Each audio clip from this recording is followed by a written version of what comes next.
अस्सलाम वालेकुम जी। जट 5 नहीं सहंदा तो 50 सह जाता है।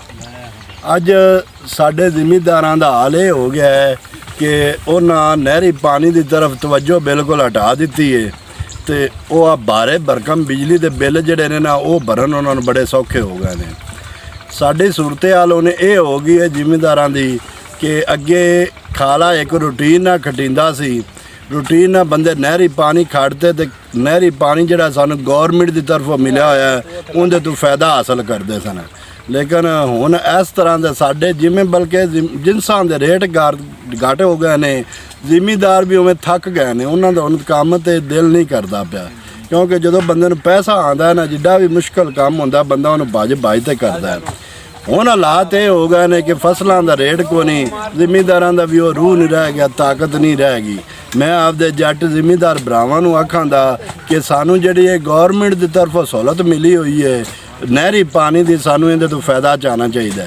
साडे पंजाब दे विच बाज़ ऐसे शहर ने, ऐसे इलाके ने जिहदे पानी पूरे 12 महीने 30 दिन चलता है और कुछ इलाकों दे विच पानी जिहड़ा हैगा वो 6 महीने, साडे कोल नहरी पानी जिहड़ा 6 महीने हैगा वो एक बंदे की वारी 8 दिन बाद वारी आंदी है।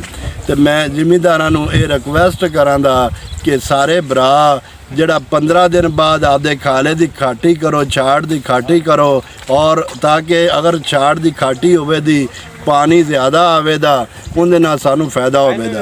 ये तो असीं 6 महीने के बाद इहो 1000 या 2000 इहदा मामला देना हुंदा है। बिजली के जिहड़े भारी भरकम बिल ने महीने बाद असीं लाख 2-2 लाख रुपये बिल पे करते पे।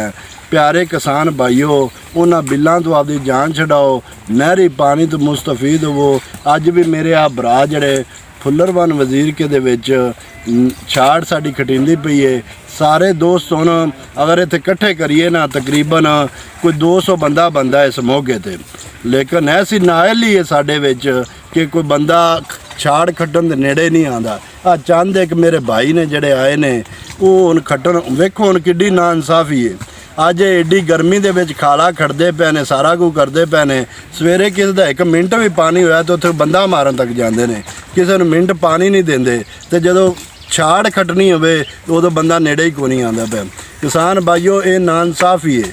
जिहड़ी तुहाडी ज़मीन है, जिहड़ी तुहाडा वंड दे विच खाला आंदा है, उहनूं आपदे सारे भाइयों दे नाल जा ते खाला खट्टो ताकि खाला खट्टा होवे, पानी ज़्यादा आवे, सानू उहदा फायदा होवे। ये programme city press club register की तरफों पेश किया गया है। मिलांगे किसी नवे प्रोग्राम नाल, तब तक वास्ते अल्लाह हाफ़िज़, पाकिस्तान जिंदाबाद।